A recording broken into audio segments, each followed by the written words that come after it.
Hello, and welcome to Weed and Grub.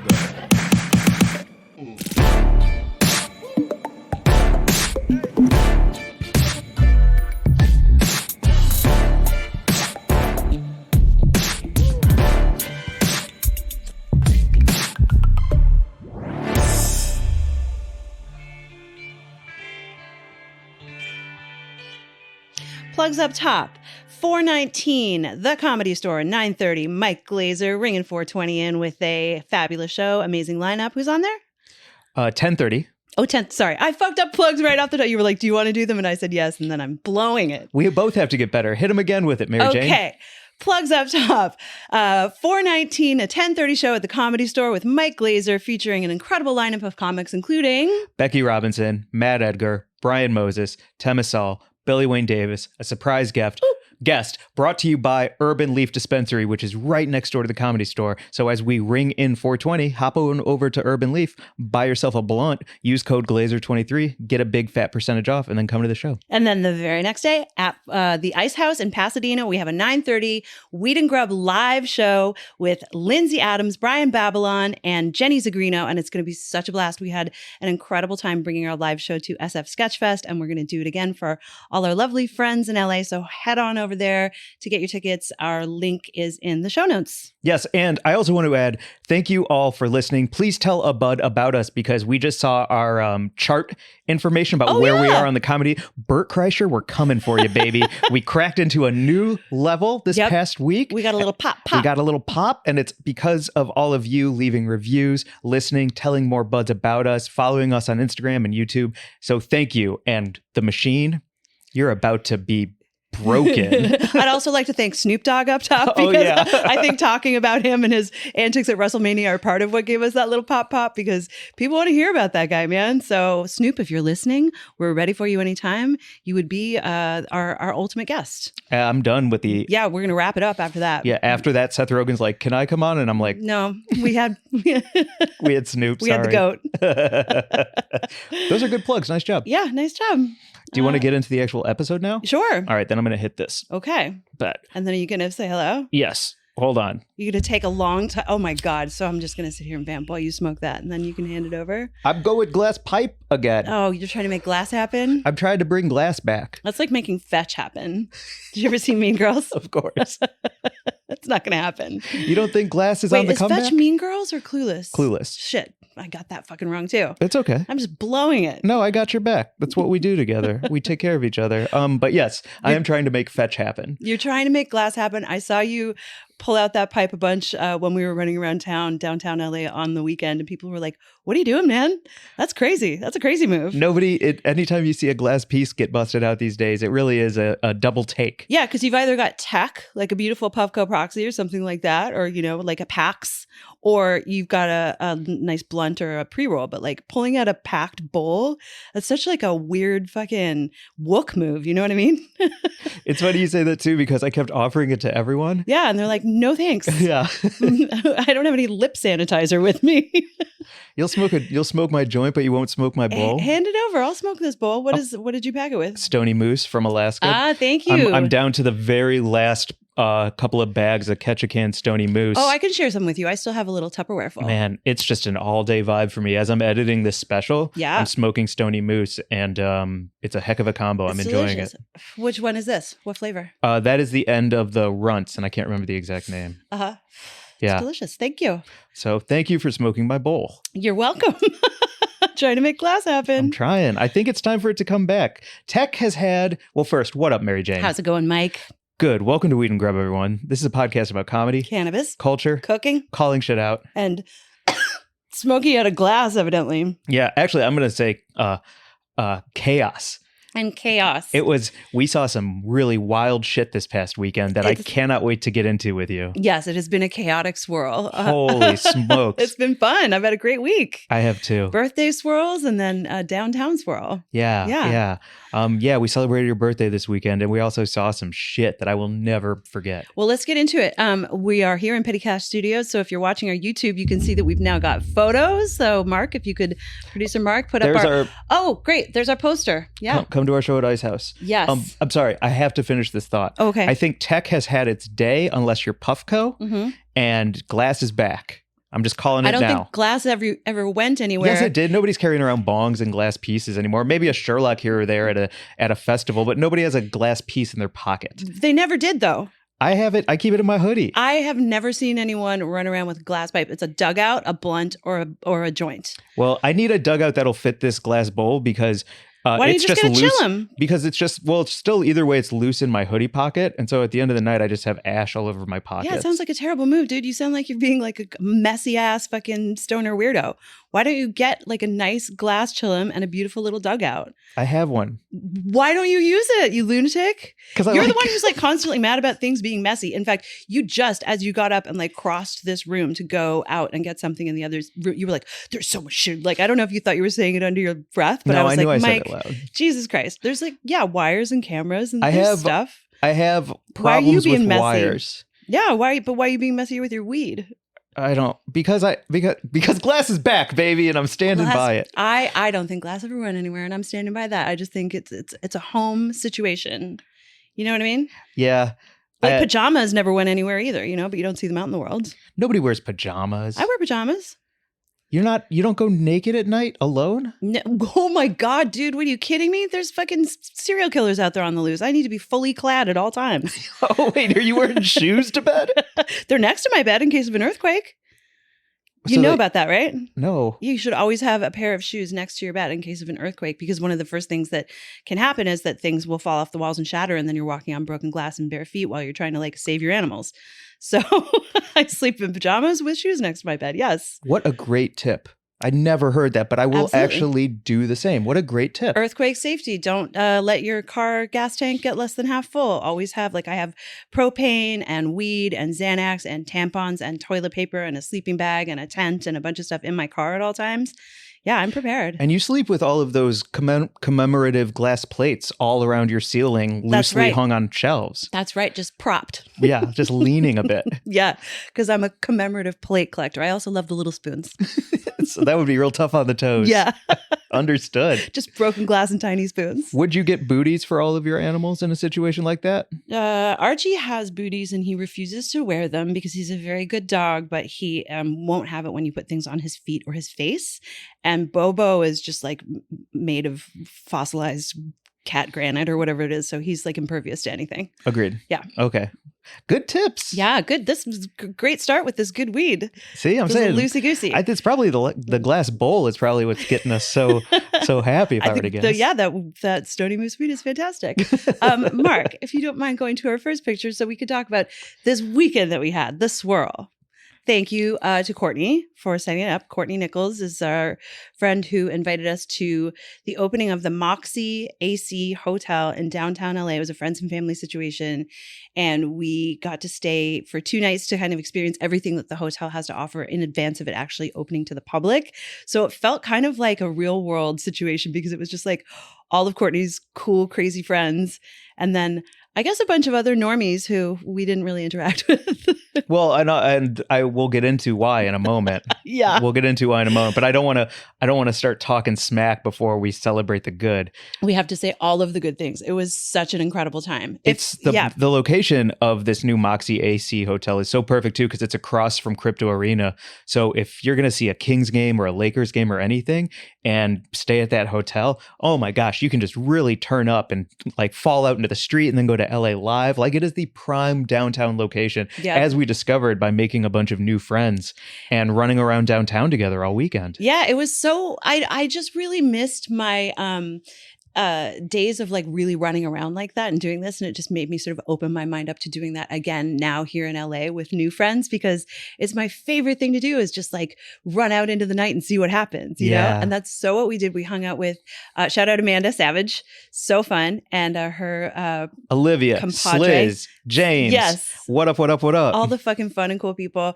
And on our first night, we just kind of like ended up, well, I mean, how are we going to start this even? I'm going to start it with the cool thing about the Moxie and the cool thing about Courtney is the fashion. The fashion game is so out of control. Unbelievable. So everyone there was so hot, so beautiful, so bold in what they were wearing. And it just made me realize, like, you know, every reality fashion show, like America's Next Top Seamstress or I Can Sew That, or whatever the name of those shows are. Maybe there's another one. I can't think of any. Stitch Me Up, Daddy. You know, any of those reality. Oh, you like that one? I like that one. Yeah. Any of those reality shows. It just makes me realize, like, how sick the fashion game is here in LA. Mm-hmm. And shout out Blake with that trench coat, yo.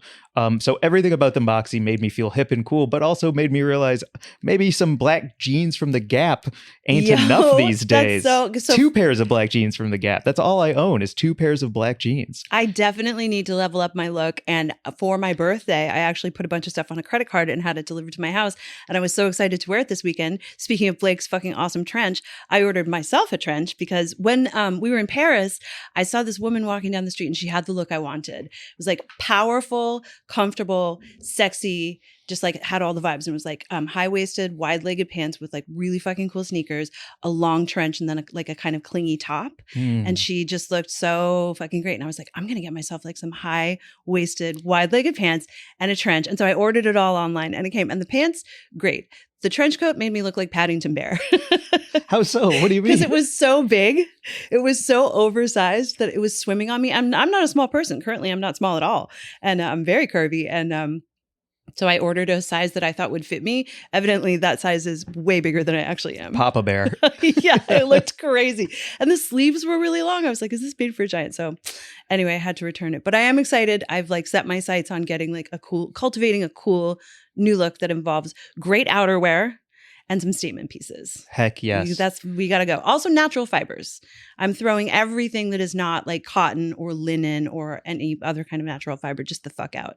That's great. Polyester, get away from me. Yeah, I think No if you more. have the opportunity to do that, that's a really good call. Mm-hmm. Yeah. Yeah.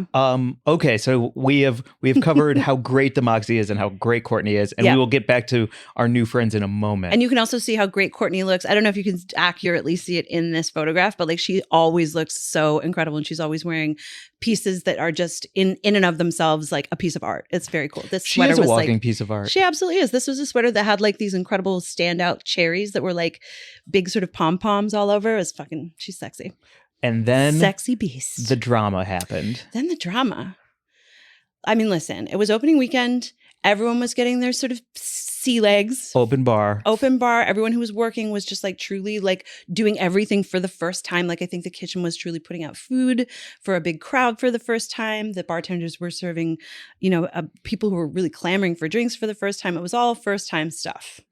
None of that is their fault. No. But we all got in an elevator to go from the bar up to the rooftop or maybe to our rooms to get changed for the evening. I can't remember exactly why, but we all got into an elevator together and had to go roughly 10 floors up or down. Wait, before you talk about what happened in the elevator, because it involves the same people, these are the people who bullied the wait staff over getting the sliders, right? Yeah, so it's the same people, 2 stories. Yeah, so the first story that I want to tell, though, is because when we were still in that sort of room where everyone was being given free food and drink and all of that kind of stuff, and all of these lovely wait staff are like, welcome, this is our first weekend of being open. Would you like a beautiful cocktail or a glass of wine? Would you like this, past appetizer? And everything was delicious and everything was circulating and we were all sharing, but there was this one corner table that just like held down the floor next to the kitchen, and every appetizer board that would come out, they would just clear it.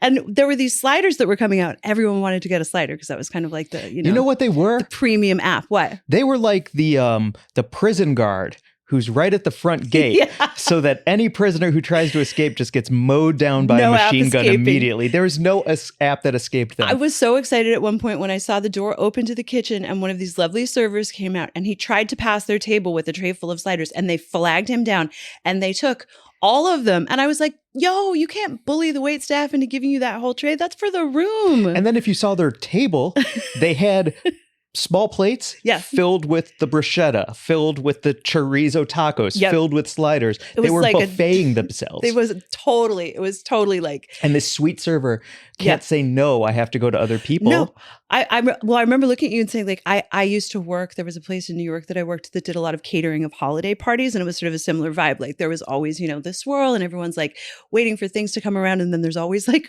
someone who posts up next to the kitchen door because they really want the short ribs or whatever.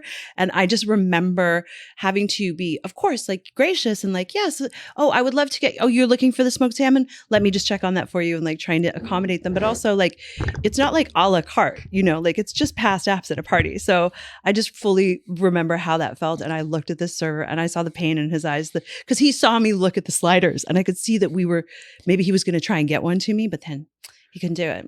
He couldn't do it. Also, there was 8 sliders on each tray, and there was only 6 of them. And they took all 8. And they took all 8. It was wild. It was wild. So wild. So you said you did a hold my martini moment, which was so boss. Hold my free martini. Hold my free martini. Justice will prevail. I'm not going to let this poor server get bullied by these people. You saved the server and you saved the day for the rest of the night. Like, I don't think enough people realize, I'm just going to say before you explain it, okay. I don't think enough people in that Moxie realize what you did for the community at large. Oh, wait, I don't know what I did. You saved the day so that more apps could get to us.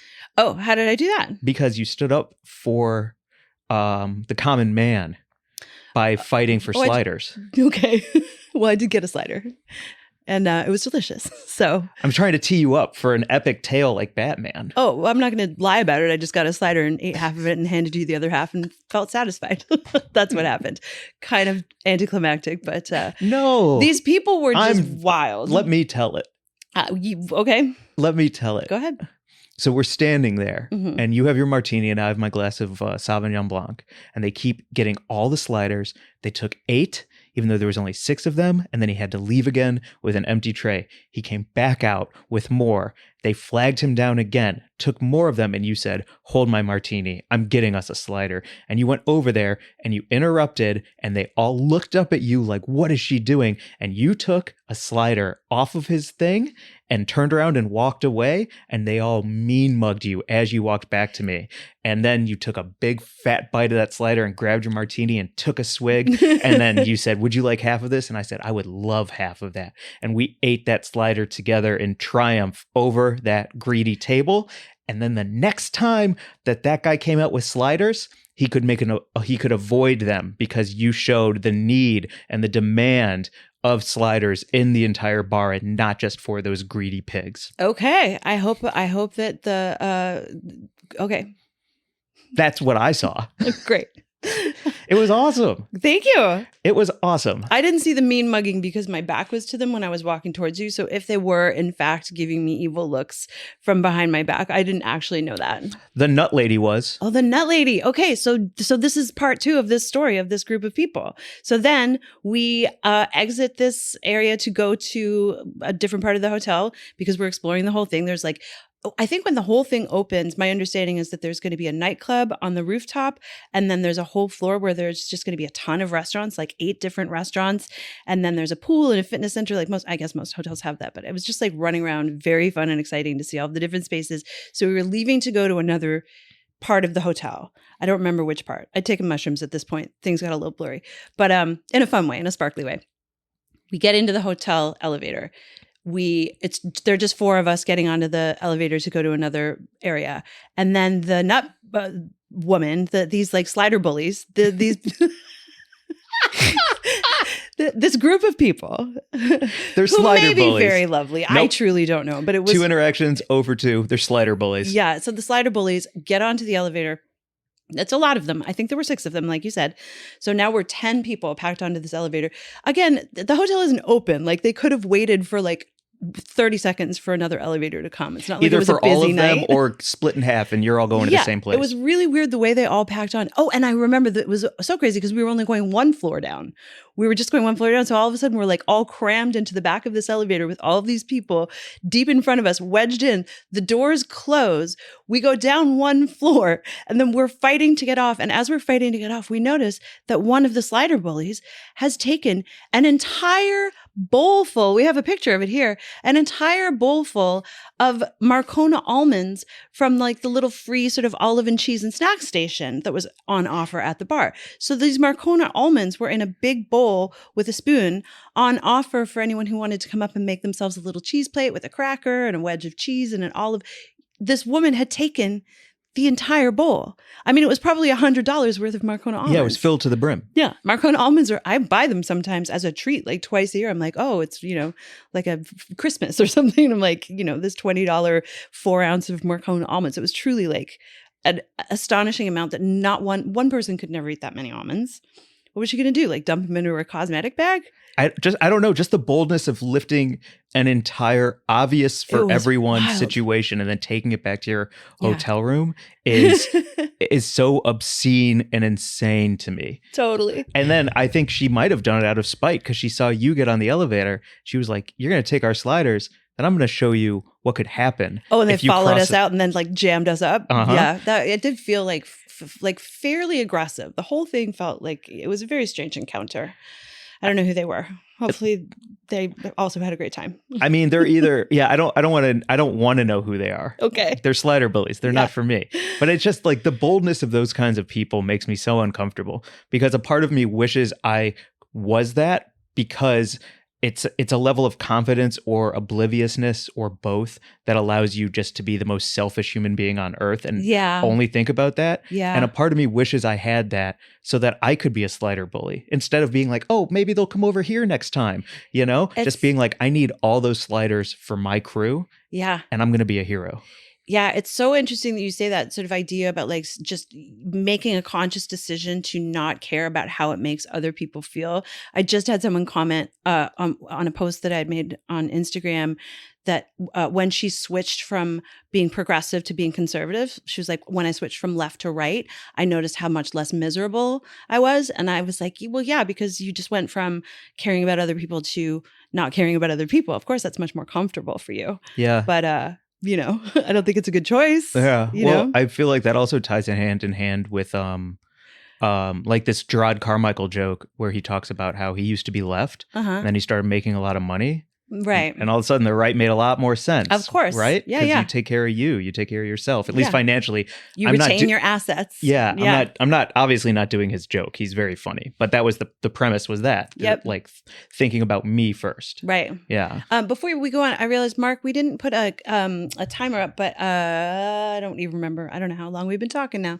Mark said we've been doing 5 minutes. We've been talking for 17 hours and it's a marathon. Oh, he said 20 in. Okay, great. Great. Oh, okay. So we've talked about some of the drama. Yes. From the Moxie. We've talked about the celebration of the Moxie. I also want to get into the new friends we met at the Moxie because I had one of the best late night dinner experiences of my entire life. Oh my God. It was freaking magical. I want to hang out with these people more and just live like this all the time. Yeah. Well, I think it's like... Thank you, producer Mark, for fixing our clock.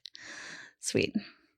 Oh, well, Mark, everybody says that they want to see you on camera, and I keep being like, you're like the you're the Wilson of Petty Cash Studios. He's so stealthy. Yeah. You won't even ever hear his voice on air. Best producer in the world. We can describe him. He's wildly handsome. He looks like Archer if Archer were actually in human form. That's a good description. Yeah, right? He's kind of he's got an Archer vibe. Yeah, great description. All right.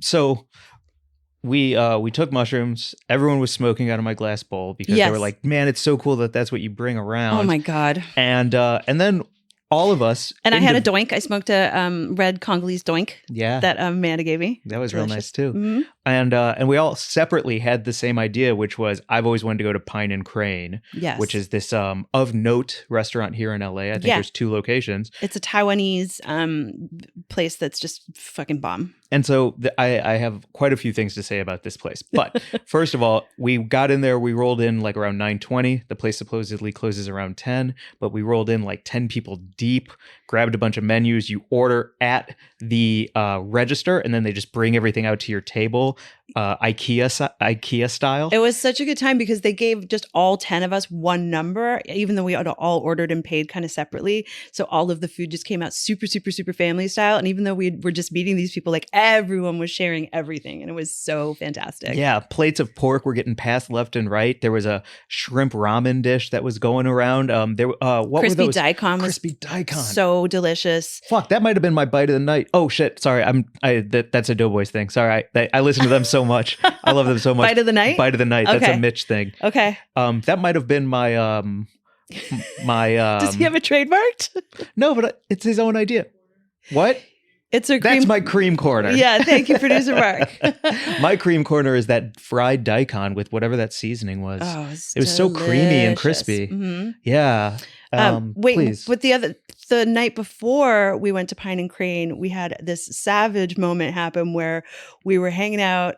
We were trying to get into this place called Joey, and they told us it was going to be a half-hour wait. So we went to a place across the street with friends, and then they had more friends come to meet them. And just as those friends showed up and were at the bar ordering a drink, we got an alert that our table was ready. And we were all so stoned and hungry that we didn't even wait for the friends at the bar. And we just like crossed the street. Like I ran through traffic to get to that restaurant. It was savage. It was savage. Savage. So yeah, by the time we got in the restaurant and we're all ready to order, the other two people who ordered their own drink chugged it and then got across the street were like, what the fuck? I would normally, that's such bad manners. I would normally never leave anyone in the dust. Like if I'm traveling with a group, especially if I'm dining with a group, I would never, I feel like I was being a slider bully in that moment. Like I was taking care of my own needs, not thinking about anyone else's potential like hunger level or need for, anything. I was just like, get me I was a conservative. I was like a GOP eater. Whoa. Oh no. How did it go? How did it feel though? Because you did terrible. I had diarrhea later. You did. Yeah. That midnight burger was a bad idea. Nobody needs to hear about my diarrhea though. Oh, the mushrooms, burger and diarrhea. Mushrooms and a late night burger and some sushi and 2 martinis. Yeah, that's a bad mix. It was a bad mix. Yeah. Learned my lesson, ate clean the next day. Did great. But I think in that moment, you being a GOP eater and being like, the reservation was made. Our table has been called. It is a hard table to get. I don't care who I leave in the fucking dust. I'm getting there and I'm gonna sit down and look at that whole menu and order everything I want before the kitchen closes. Yeah. Yeah. Which brings me to what I wanted to say about Pine and Crane and Joey's. Mm-hmm. Before we get into, well, first I'll say the Pine and Crane meal. The food is fantastic. The company was great. I love a family style spread. Mm-hmm. But both of those nights, because of timing wise, we were there with only around 40 to 45 minutes until close. Yes. And I get crazy anxiety about that. I know you do. It's so funny. Sometimes I hate it so also much. Just going to a place that closes at 10 and I'll be like, it's only 9:30 and you get really like bent out of shape I about say it. no, I won't do it. As someone who worked in restaurants though, I can tell you that the posted closing time is where they stop seating people. That is not actually when they need to shut down the restaurant.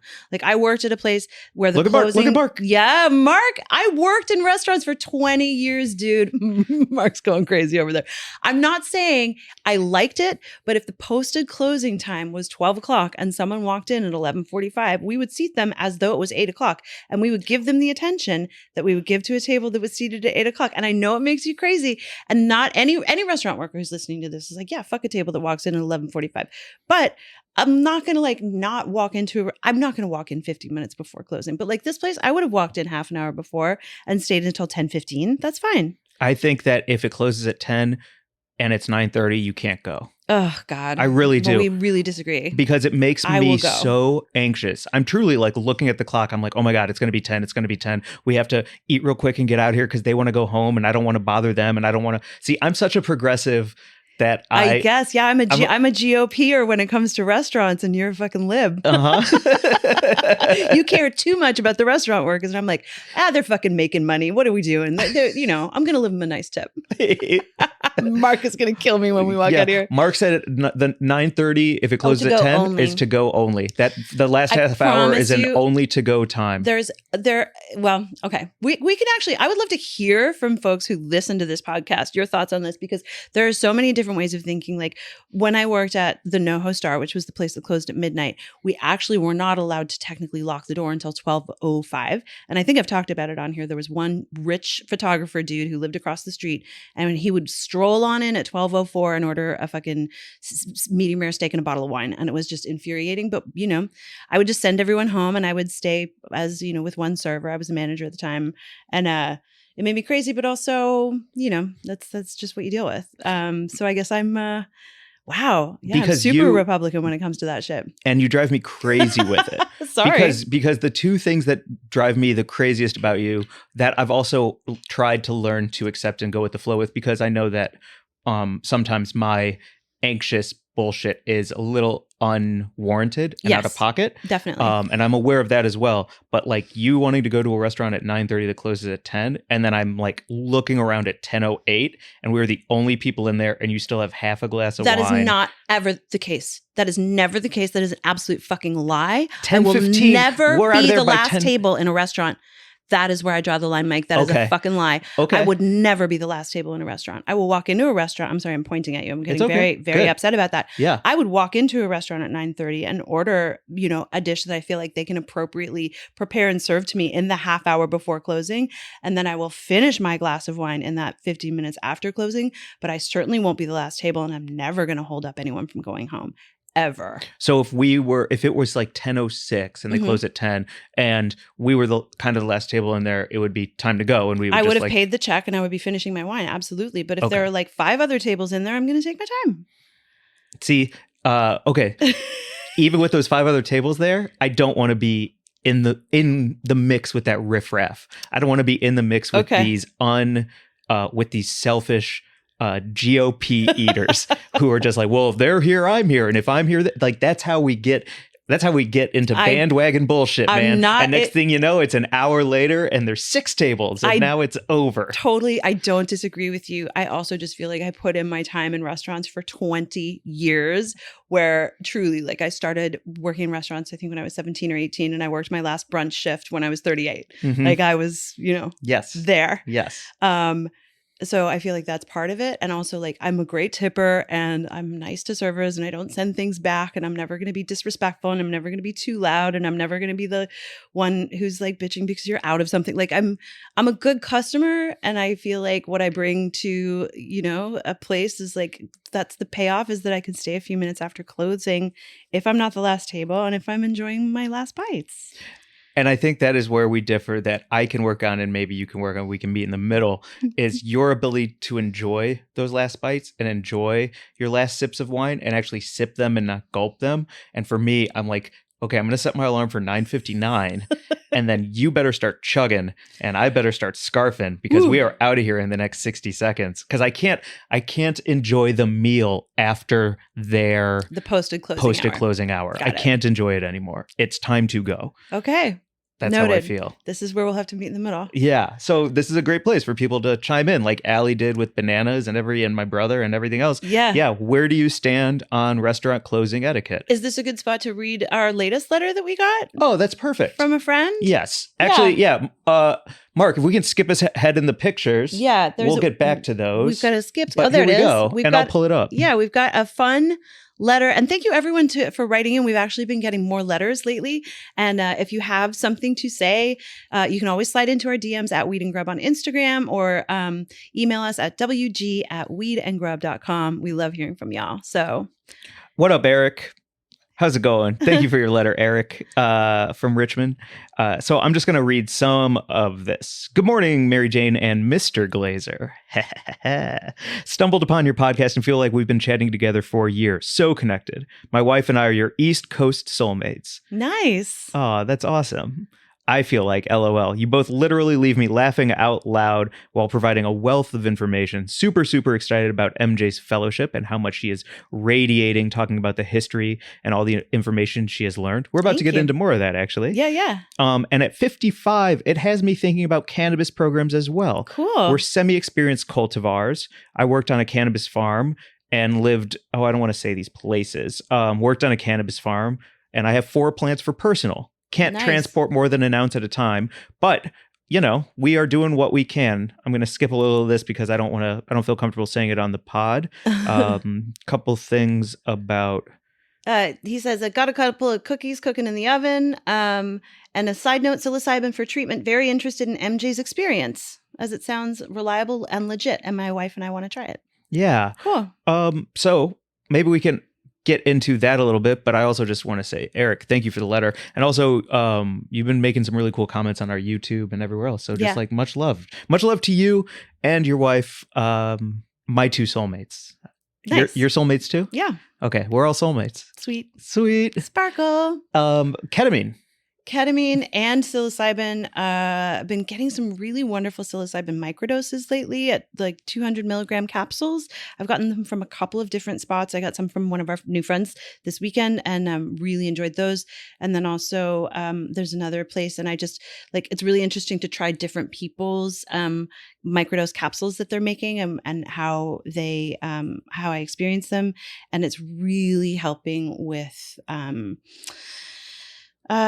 just kind of like regulating my mood, I want to say. I don't want to go much further than that because I really don't, obviously I'm not a prescribing physician and I'm not an actual medicinal patient technically. But do we want to put another picture up? Yes. Okay.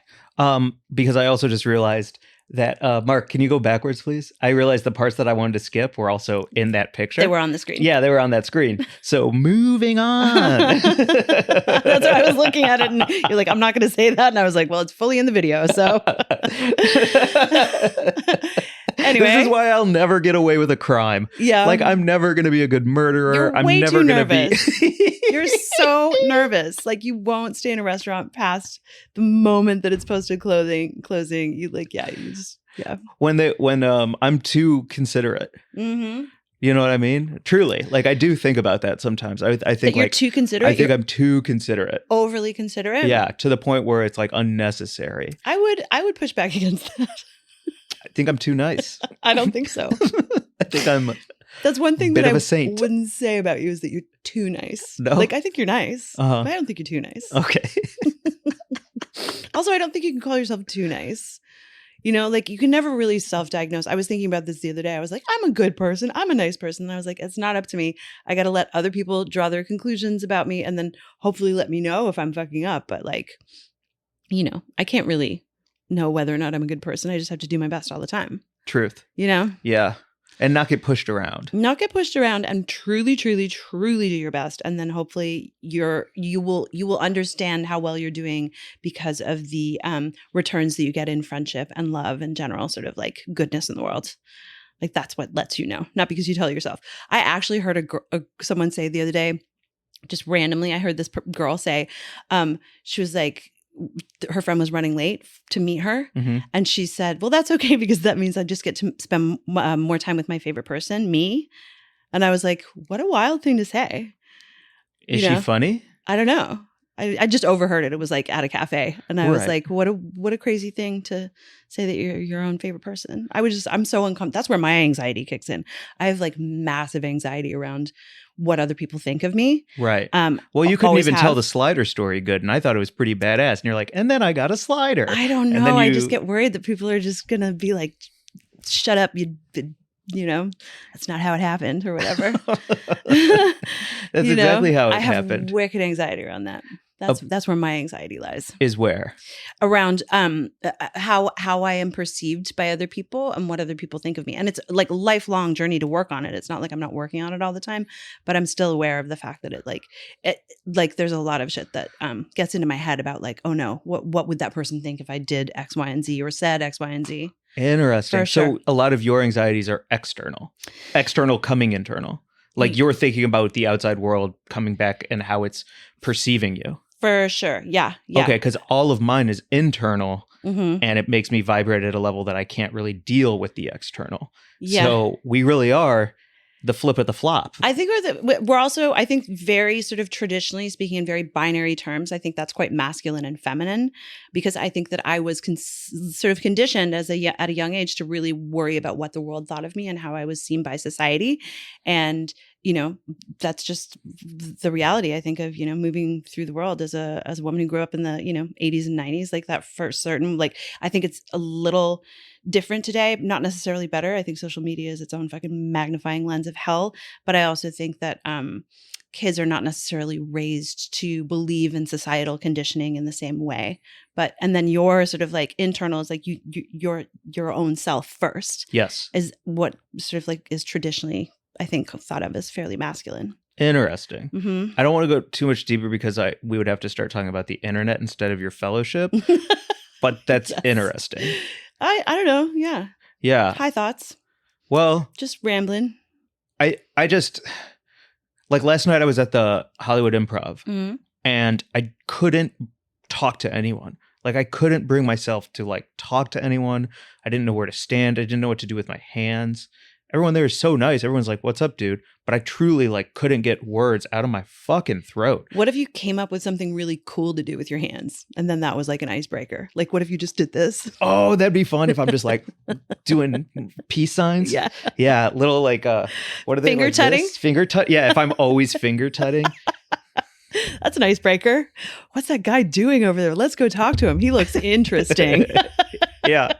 If Mark suggested a sock puppet. Oh yeah. Yeah, to That's talk for me, like always a great- Mr. whatever his name is. Great icebreaker. Mr. South Park teacher. But so you're there, you're not talking to people, you're feeling kind of locked inside yourself. Yeah. What did you do? Went home. Wow. Yeah, a really sweet girl named Margot talked to me a bit and we had a conversation and it was nice, but it was like also for me, I'm just like my blah, and so I just like went back home. Yeah. Yeah, it was pretty wild. So Yeah.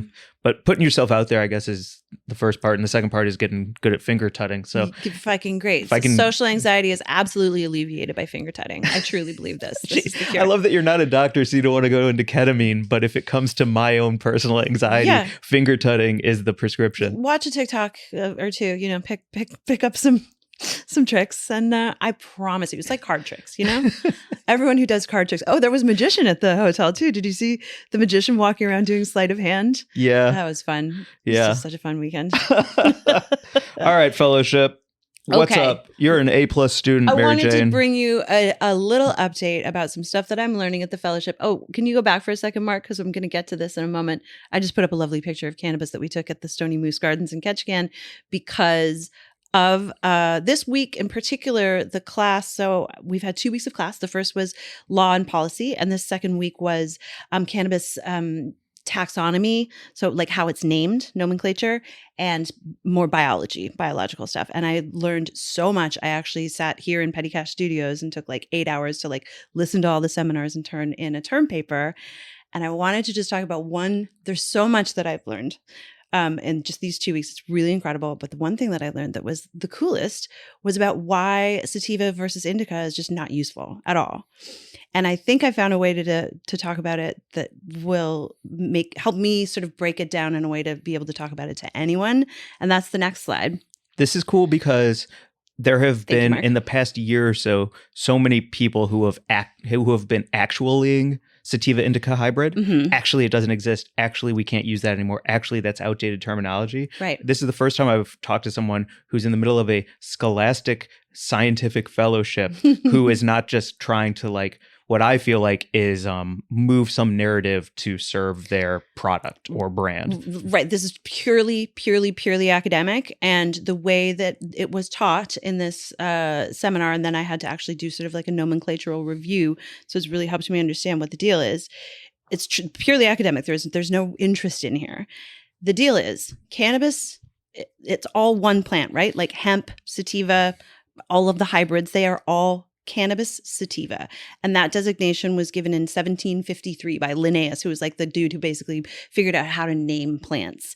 And so when you're naming anything in the scientific world, it's always two names. So like brown trout, for instance, is Salmo trutta. That's the genus and then the species.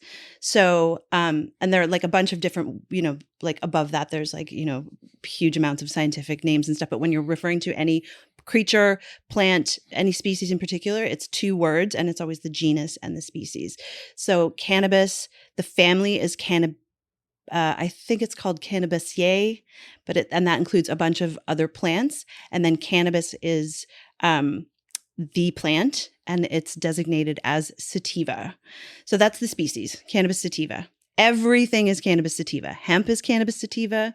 Indica is Cannabis sativa. Sativa is Cannabis sativa. It's just one species of plant. Okay. So a species means that all of the different variations of that plant can look different, but they're all, when you go right down to the DNA, they are all similar enough that they cannot be distinguished from one another. So for instance, like when you run the DNA coding for like a human and a chimp, there's an 8% difference in our DNA. It's not a whole lot, but it's a significant amount, even though we're like very, very similar. And the threshold for declaring something, whether or not it's sort of like dissimilar enough to be its own species, is 2.7%. When you look at all of the cannabis plants, sativa, what are termed indica, hybrids, hemp, autoflowering, all of them, the difference in DNA coding with all of those different kinds of plants is only around 0.4%. They are all the same species. So that's why indica and sativa are actually not useful. It's because sativa and indica were sort of considered to be expressions of that one species, but now they have all been interbred so much that everything is hybridized. So it's like scientifically just not useful. Everything is cannabis sativa. And when I was thinking about this, I was like, how can I talk about this on the pod to make it not super academic? And I was like, oh, it's like the domestic house cat. So house cats are Felis catus. Is the genus and the species. That's all domestic house cats fall under that scientific name. But then, like we have on this slide, you have all of these different breeds and hybrids. All of these cats are considered to be Felis catus. So like every cannabis breed, if you've got, something that is truly considered like a land race sativa, like Durban poison, for instance, that is just one version of cannabis. It's not its own species. So that species of Durban poison is still cannabis sativa. Correct. Everything is cannabis sativa. Wow. If it's a gelato, if it's a ruderalis, if it's a fucking hemp plant that is just, purely grown for fiber, it's all cannabis sativa. So all cats are Felinus notus or whatever it is. Yes, catus. Catus, Felinus all domestic catus. House cats. All domestic house cats. Yeah, but then if you have like a panther or a jaguar or a cheetah, those are different species. Okay. But that wouldn't fall under the cannabis plant. Those lions and jaguars wouldn't fall under cannabis sativa. They'd fall under their own species, right? Right. Yeah, they would be Felis jaguaris, or I don't actually know the scientific names for those. I'm sure you're close. Animals, but yeah, like Felis is the family, so they would be cat. So Felis, and then the species would be probably something close to what the common name is in many cases. So even though it's all under cannabis sativa as a species, everything that we smoke, everything that we do, is it fair to say that everything is a hybrid of cannabis sativa then? Yes. And that's the other thing, the other kind of cool demarcation is that there are subspecies, and a subspecies is basically like in the wild, so there's the cannabis sativa, obviously is everything. And then there are all of these different varieties. And if something is its own specific variety where you can ascribe a set of very specific characteristics to it, which are that you can see with your eye, morphological or biological, that you can see with, a microscope at the cellular level, or even, at the DNA level, if it has enough things that sort of make all of that one type of cannabis sativa look the same, then you can call that a subspecies. And there are currently 4 recognized subspecies of cannabis sativa, but they're subspecies. They're not, it's all one species. And from those subs, you would root down into more and more, and like all the branches can go from there as well. That's kind right? of it. Those all. Those are the only scientific definitions. It's all cannabis sativa, and then there's cannabis sativa subspecies indica,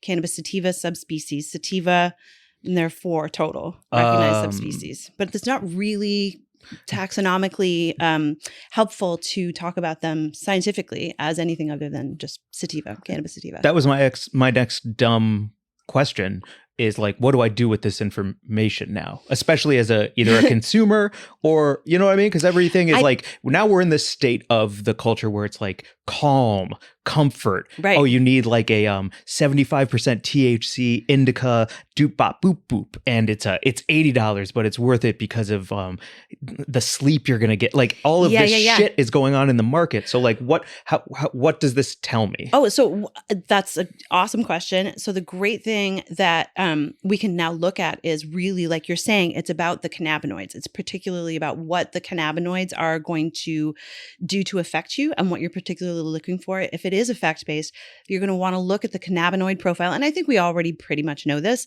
that you want to look at the cannabinoid profile and also the terpenes to some degree to see how they're going to affect you, rather than sort of say like, oh, this particular strain is going to be good for sleep, or this particular, edible that's made with this, one kind of infusion is going to be good for, going out and dancing or whatever the fuck it is. Like you want to look at the cannabinoid profile and the ratio of THC to CBD to CBN to CBG and all those different things.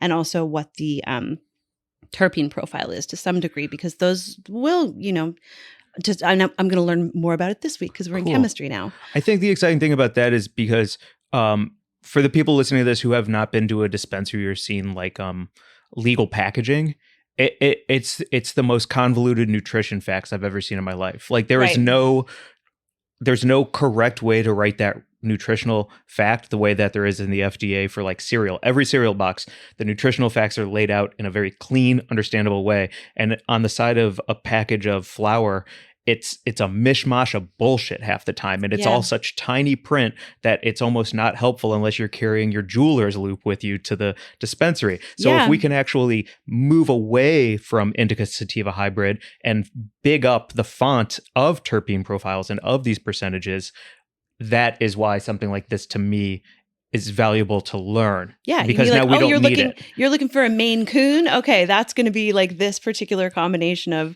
cannabinoids and terpenes. Oh, you're looking for like a Persian?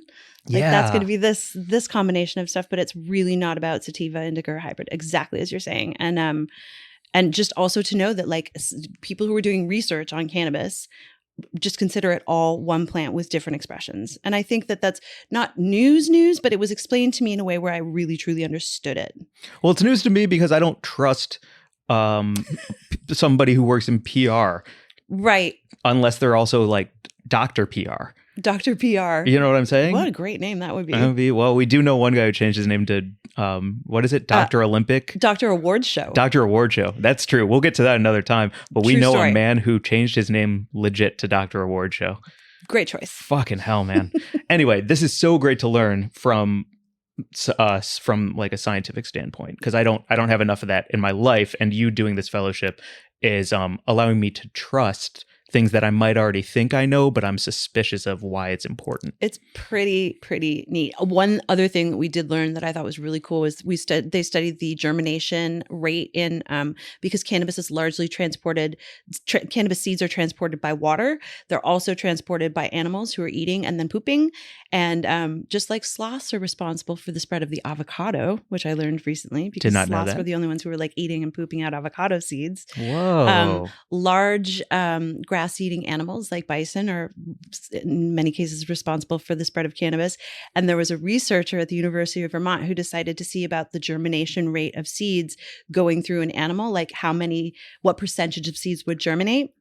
And so he fed his dog 1,000 hemp seeds and then like followed his dog around and collected all of his dog poop and like did this whole thing with this. And we had slides of this sweet dog named Oakley, and it was like, here's the germination rate when all of these seeds went through Oakley. It was 13% germination rate. It's a nice germ rate. Not too bad. And then it was like, oh, well, what does it look like when it goes through a person who like an animal who chews, because dogs don't chew. And so then he performed it on himself. Dr. McPartland, I believe is the researcher's name. And he then ate the same amount of seeds himself, performed the same experiment on himself. And it was a much, much lower germination rate because he crunched the seeds up. Because he was crushing them up. Mm-hmm. So we need carnivorous seed germination animals. Or herbivores are the best. Well, no, because they would crunch the seeds, right? I don't know. I guess the bison weren't crunching them. They're not chewing them. They're just swallowing them whole? I guess so. Interesting. Yeah. Also, what a cool experiment to that guy. Like, I think it'd be so easy to make like some poop jokes and be like, oh, is that what? But straight up, that's fucking cool. Scientists are the coolest people on the planet. Like truly, truly, truly. And I'm so excited to be like learning from scientists who are studying cannabis. This is my first time really being in close proximity to cannabis researchers for an extended period of time. They're geeks. I love it. Mm-hmm. They're fucking nerds. And it's the coolest thing in the world. Dang, that's really neat. Yeah. Oh, man. Following your dog around and just like measuring the germination rate of the seeds he poops out. That's really cool. That's a good job. Also, 13% is a lot higher than I thought. Oakley's really cute too. Is this a good place to get to our news? Because it is about science and research. It is. I think we have a slide. Is it? Did we put it up? No, yes. So no, it was, yep. Thank you, Mark. So Grub Gazette this week is coming from Greta Thunberg. She tweeted about it. Hold on. And everybody, when we put up our Greta Thunberg TikTok, and everybody who's like, fuck that kid, shut that kid up. Oh, like a little girl's going to save the world. Yeah, maybe so. Mm-hmm. Shut up. Shut up. She is drawing attention to the climate crisis in a way that very few other people have, with her school strike and now, just her activism in general. And she's grown into just an incredible fucking young woman and activist. And she's not a little girl anymore. I believe she's 19 or 20 now, and she's fucking kicking ass. She just tweeted this week, I don't know what is scarier, the fact that atmospheric CO2 just hit the highest level in human history, or that it has gone close to completely unnoticed.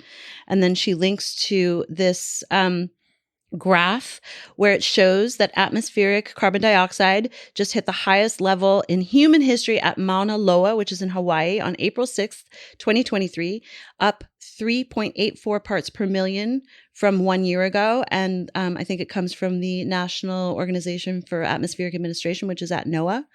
And it's fucking terrifying. This is the first time in human history that it has been recorded at this level. I don't know much about this, but my logic brain says we breathe oxygen and we release CO2. Correct. So it sounds like there's too many people in the world and we have more CO2 than oxygen, and CO2 isn't healthy. It's definitely... That's my dumb dude, not science kind of logic brain guessing what this means. It is absolutely on the right track. The rising CO2 levels are part of a major piece of the climate crisis, and it's largely due to destruction of the things that breathe CO2, which are plants. So the Amazon rainforest and just, like forests and wetlands and grasslands and natural habitat around the planet is a huge part of it. Also spewing pollution into the air, which is then affecting carbon dioxide levels. Like the output from a lot of fuel emissions has huge amounts of carbon dioxide in it.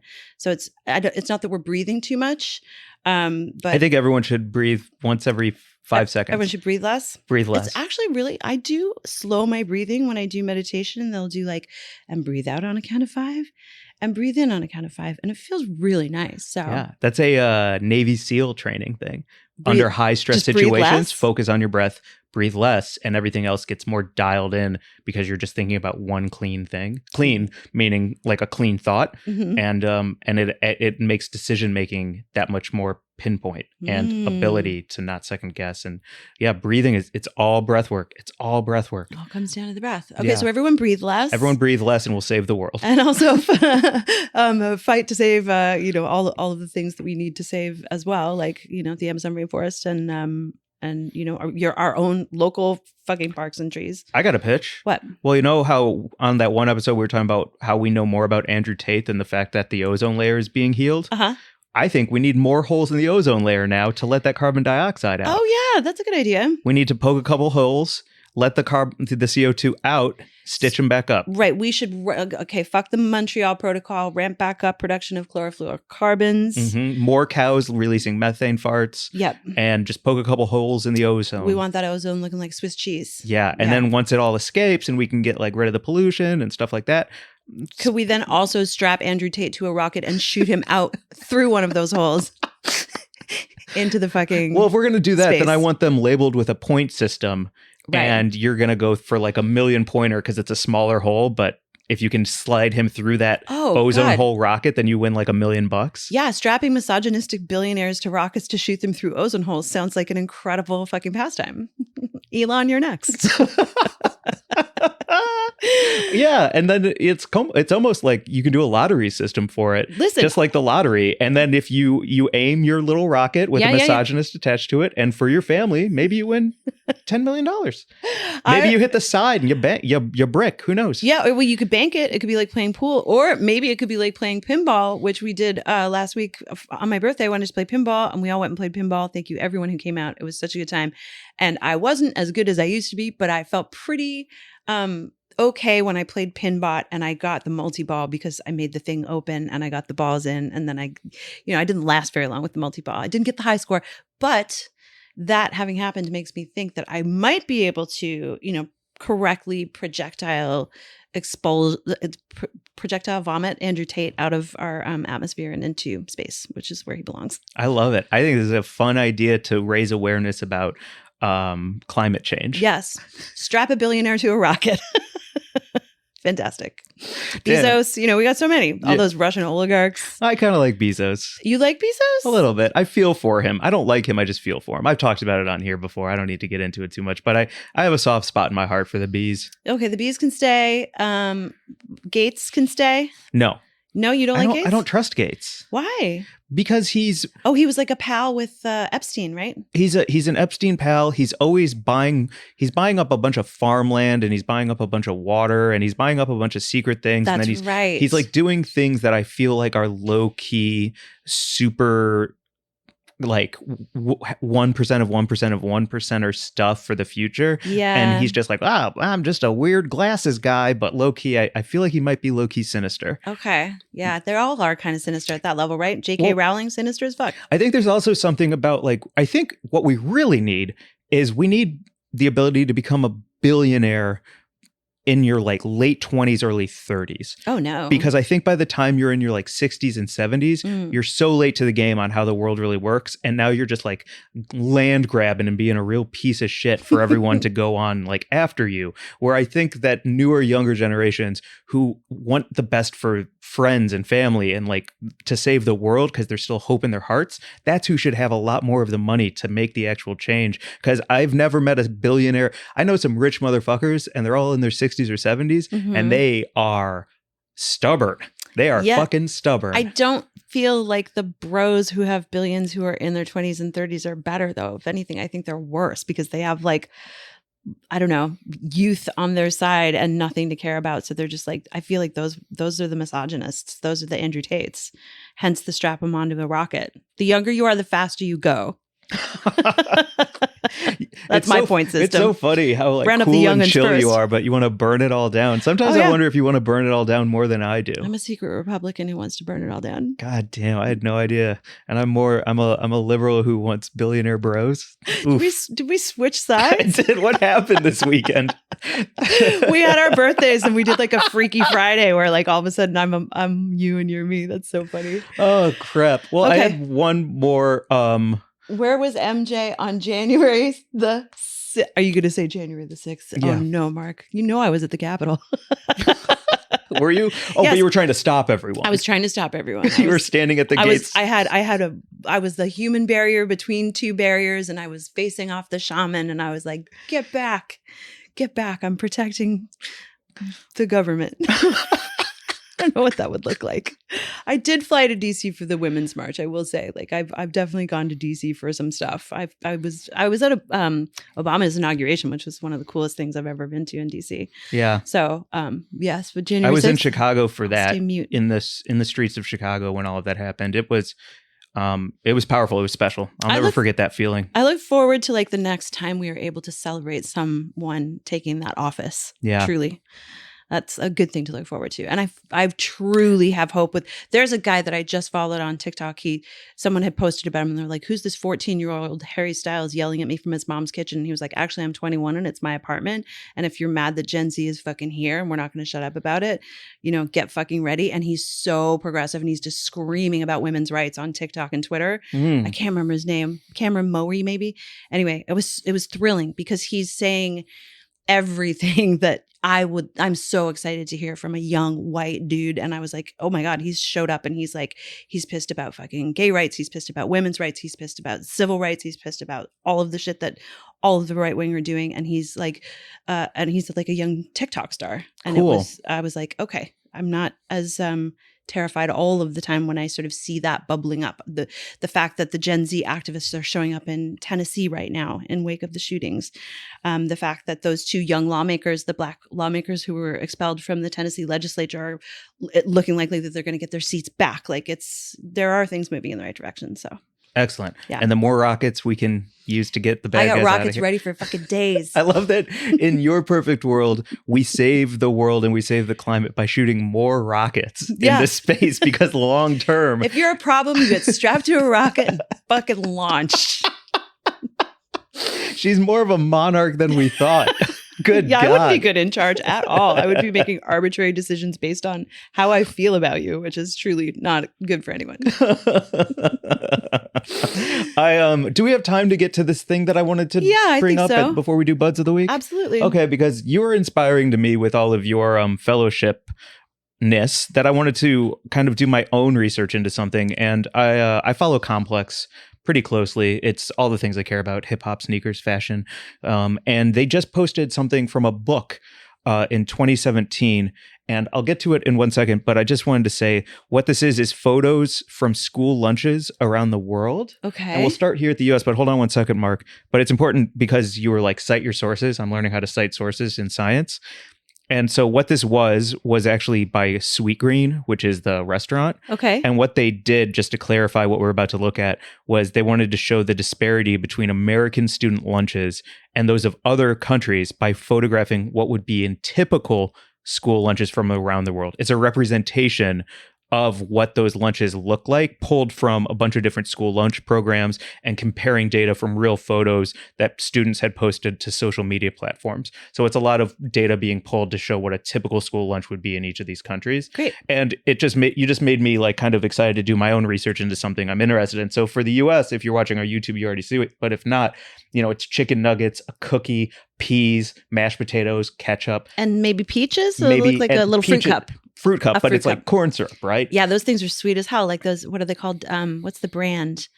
Dole fruit cup. Yeah. Thank you. Right. And then we move on from the US where the school lunch program is real screwed. And we have something like Brazil where it's like plantains, red beans and rice, salad, broccoli, a nice piece of bread. Wow. That's so interesting. What else do you have? Did you pull up a bunch? Yeah, a ton. Italy, where we have some nice penne, maybe some chicken on top of a bunch of green salad, a piece of bread, some kind of like feta, tomato, olive oil, basil situation, and a bunch of fresh, crisp grapes. I wonder if like Italian children actually experience that as a school lunch, or if this is just sort of like some Sweetgreen idea of what, because they obviously like pulled it from. That's what they said. It's like data pulled. So this is like a typical representation. I mean, they left out the canteen full of rosé, but I also wonder if like, do Italian school kids eat lunch in school? My thinking was that they would probably go home for lunch.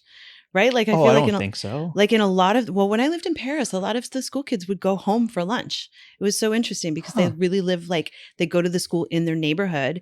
And like I always went home for lunch when I was at least in elementary school. If you go to a school that's kind of in your neighborhood, and hopefully you do, you can walk to school and then you walk home for lunch and you get a little exercise along the way. And then your parents are able to like, because American what does kids, recess look like then? Recess, you're just at school. You just go so out you in the go yard. back for recess. In recess, recess is just recess. But like, I think part of the deal with American school lunches is that it is taking care of kids who would fall through the cracks otherwise for being fed in that crazy way that, we have like such a crazy poverty level in America. And that was the crazy thing with public school lunches in the 80s when like Reagan tried to make ketchup a vegetable. Right. And that whole thing, people were so outraged because they were like, this is what's feeding a large portion of our nation's children. And a big part of that was the sugar lobby too. Yeah. Like we could get into the research on that, but like, I hate the word big blank. I think it's so hack now, but truly big sugar and ketchup, like all of that soda during Reagan, all of that was being lobbied for as like healthy alternatives for like the most people possible because nobody had money. Jelly beans. I know it's bullshit, but yes. So like the idea of ketchup as a vegetable is all because of like the money behind sugar School lunches. pushing stocks. So I'm just interested to know, like, I would be interested to know what the percentages of Danish kids or Italian kids or, Argentinian kids, how many of them are eating school lunches as compared to American children. For me, we couldn't afford school lunches. And I don't think, at least I don't know if my parents looked into that kind of program where you can get free lunch. But my mom just made my brother and I lunch every day. It was peanut butter and strawberry cream cheese sandwich, chips, cookies, and a juice box. Mm-hmm. And that was my lunch every single day, all through elementary school. But I would also say that the alternative of having a free school lunch, if that was what I would get, or buying it, it was like Taco Bell Tuesdays and chicken sandwich Wednesdays and square pizza Thursdays. So the difference between me eating chips, cookies, and a peanut butter and strawberry cream cheese sandwich from my mom, or eating the school lunch, which is a fruit cup with corn syrup and a square pizza that is all bread and sweet tomato paste. What are we doing? Yeah. What a bummer. What other picks do you have? So the next one is really interesting to me because it's Finland. Ooh. And it's like a crepe with strawberries and blueberries, some roasted carrots or seasoned carrots, beets, a nice cup of soup, and again, a thing of bread. A piece of bread. Everywhere seems to have the components of health except for America. The bread that you've showed me in every picture also is like, it looks like a freshly baked whole wheat roll or something. It's definitely not like a processed hot dog bun kind of situation. Yeah, exactly. Interesting. And so I think there's two more. And then South Korea, there's kimchi, and then it looks like some maybe egg with some like rice and peppers and broccoli and a beautiful soup that maybe it's like a miso soup or something. Exactly. Maybe it looks like it's got tofu in it. And I think Korean food is right. That's it for me. God, I love Korean food. It's so delicious. I feel better when I eat it. I'm always full, but I'm not overly full. I have energy. My skin looks better. Everything about this is it for me. This one also, I think, is the only one that we've seen. Well, I don't remember if Finland had meat on it, but this looks like it's all like, it's mostly vegetables, maybe with a little bit of egg protein. Yeah. Interesting. Right? Yeah. And then I think there's one more. France. Oh, France. They've got brie, of course. Which this is why I've saved it for last. And is that a piece of duck? Yeah. I thought it was very funny. French. I mean, God love them, but like, yeah. that is a meal for like a 6-year-old. That's insane. That is a meal that I would order at a nice restaurant. That is fabulous. Brie, apples, green beans, kiwi, some kind of orange, like maybe a sweet potato or something. And truly, it looks like a piece of roast duck. Yeah. God love them. Love the French. Yeah. They're out there being fucking outraged about having the retirement age raised by 2 years. I love them. Yeah. I love them. So I just, I don't need to go on. I know we're like describing food for people listening, but I thought it was very interesting. So I don't know, like we grew up so differently with our own school lunches, but I truly remember how little energy I had for recess eating school lunch. And I was exhausted for the rest of the day. Wasn't recess before lunch? No. The way we did it was you would do your morning classes and then lunch and then recess. And the whole thing would be like an hour to an hour and a half. What, recess was at the same time as lunch? So that's the other part of it. What are you talking about, So dude? it was really crazy because lunch and recess were all one. And at a certain point, let's say lunch was a half hour and recess was, let's say 45 minutes. I don't know. But if you weren't done eating by the time recess happened, you had to make the choice. Am I going to stay in the lunchroom? Yeah. Or am I going to go out to recess? And nobody wanted to lose recess time. So we're all just like scarfing our fucking lunches to be ready to go outside and play on full stomachs. And then the rest of the day, I just am trying not to like fall asleep. It was real wild. I've never heard of recess being at the same time as lunch. Also, our recess was 15 minutes long. You would have first period. First class would be like from 9 to 9:45, and then you would have a class from 9:50 to 10:30, and then you would get 15 minutes until 10:45, where you could go out and like kick a ball around in the courtyard, and then you would come back in, and you'd go to classes again until like 12:30, and then at 12:30 you would have like your half hour, 45 minutes for lunch, and then you would go back to school until the end of the day. That's what I know. Wow. About for recess. And, no. Whoa. Yeah, you get 1 hour and a half block in the middle of the day to be free, and then the rest of the time you're just in different rooms. No wonder we're so different. Yeah, it's crazy. It's crazy too, because the second half of the day, that'd be when like I'd have history class or something that Dude, you'd be exhausted. I'm done. Were you trying to learn? Like, I remember one year they put math on the back end of my schedule. Oh no, it was game over. Whoa. I think I've cheated my way through every math class. But wait. So did you have recess throughout school? Like, did you have recess in junior high and high school, or just in elementary school? Well, junior high recess was mostly just like making out and fingering each other in the library. But you had recess, is what you're saying? I think so. Okay, so no, it was a yes or no the question. Details, Mike, about what you fucking did. I just wanted to know if you had it. I think yes, because we all played basketball with this dude named Sequoia who could make shots from anywhere. Because he was very tall. No, he was just a sharpshooter. We were all like 4'9" or whatever. But why was he named Sequoia if he wasn't super tall? Sickest name though, right? It's a fucking great name, but it means like the tallest tree. Well, I don't know him anymore. Maybe he's 7 feet now. Was that his actual name? Yeah, Sequoia. Whoa, that would be so unfortunate if you were named Sequoia and then you ended up not being a tall person. I'd be curious to know. That'd be real hard. But he could play ball, and we want played you to basketball find him every day. and find out if he is a tall person. Okay, I will, because I know got mutuals still. The only reason to have Facebook is to look up Sequoia. Got the mute on the FB. Yeah. Yeah, that's why I keep it too. Yeah. So we definitely had recess all the way through because high school. I didn't have recess starting grade 7. There was no recess. You just had school and there was a lunch break. That was it. That sounds really hard. It sounds hard to make friends and understand how to build community and something like that. I think having that recess and being able to hang with your friends and find your social circles is a big part of recess. Not only that, but stretching your legs and running around. My social circles were all extracurricular. I did water polo and swim team and like theater stuff, and I was a rower for a while, and I did German club, and that was like that's where all of my social circle was. I'm not saying I did smoke weed. I wasn't popular every day after school. I did. Do you want to buy weed from me every day after school? I did that club. What was another club I did? My girlfriend, I guess, was one of them. Yeah, it was. That was club. Club. That sounds so illegal. It was in the library. Okay. I know we're about to get to Buds of the Week, but you're just reminiscing about how hot that was? It was so hot because I had never had it was like one of my first girlfriends that you did stuff with, but we couldn't go to each other's houses at all. So the whole thing was kind of hush hush. Yeah. And so every day after school, we would stay after to study and we would give each other like handy work in the library. Wow. Yeah. And then touch books. Yeah. I pity the librarians. There's no way this might have been before everything was surveillanced, but maybe not. Maybe not. Well, I think you would have been shut down if they had known about it. So I feel certain that you probably got away with it. But I hope you both cleaned up real nice after. I think I don't remember, but Mark just cleared his throat, so we can move on. All right, we gotta go. Is it time for Buds of the Week? Yeah, it's Buds of the Week. Okay, you want to go first or second? I would love to go first. Great. Let's round it out the way that we started. Okay. My Bud of the Week this week is friend of the pod, friend in real life, amazing magician, great Vegas pal. We've known each other now for 5 years. Previous guest, Anastasia Sin at CS Sin on Instagram. An amazing follow, an amazing human. And Anastasia just won the Guinness Book of World Record for the most technological implants in a body with 52. And it was achieved in Milan, Italy on the 2nd of February, 2023.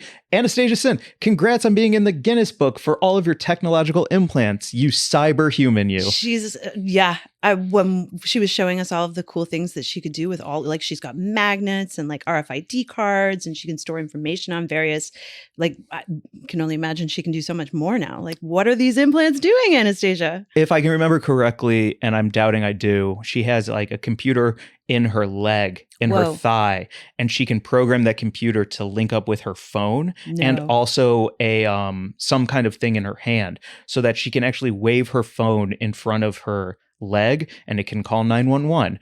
She can tie her hotel key card to her hand, and because she's a magician, somehow it all links up, and then when she goes to a hotel, she waves her hand in front of her room door and it'll unlock. Like, it's fantastic. So cool. Congrats, Anastasia. That's a huge freaking deal. And she also posted that they really never send medals, like Guinness medals, like gold medals anymore, but they sent her one because she is the very first of this type of title too. She's created the record. She's created the record. Wow, she's literally set the she's the one to beat. Yeah. That's it. So super cool. yeah. Congratulations, Anastasia. My bud of the week is our friend Courtney Nichols. Courtney is at Courtney Disco on Instagram. She is a party purveyor. She is a queen of the evening. She is just one of the all-around coolest humans I've ever met. And her friend network is so top-notch. And she pulls together the most beautiful events. And she used to have Disco Dining Club. And now I think that's on hiatus while she is doing this incredible new venture with Moxie and AC, who are very fucking lucky to have her. So give her a follow. Check out what she's up to. She's always going to connect you with whatever is good in LA. And if you're visiting LA, you can probably stay at the Moxie and maybe meet her yourself and just get to see how cool she is in real life. Follow her on the Instagrams. Absolutely. I have been your liberal co-host, Mike Glazer. And I've been your conservative co-host, Mary Jane Gibson. You can follow us at Weed and Grub on Instagram, at Mike and Mary Jane on TikTok, at Weed and Grub on YouTube. Email is wg@weedandgrub.com. Let us know who you want to send a rocket into space. Tie a rocket. Yeah. Let us know who you want to tie a rocket to and send them into space for 1,000,000 points. What your school lunches looked like. What am I forgetting? Leave us a review. Leave us 5 stars. Help us get into more buds' ears. We're so grateful to everyone who's helping us do that right now. And check out our live show if you're here on 4/20, 9:30 at the Pasadena Ice House. We're going to have such a good time. We'll have games, giveaways, stand-up, surprises, magic, and more. Yes. And if you get to a restaurant, and would you go to a restaurant at 9:30 if it closes at 10? What is your policies? Let's not forget. I want to hear from everyone. Agree with me? Bye, everyone. Bye.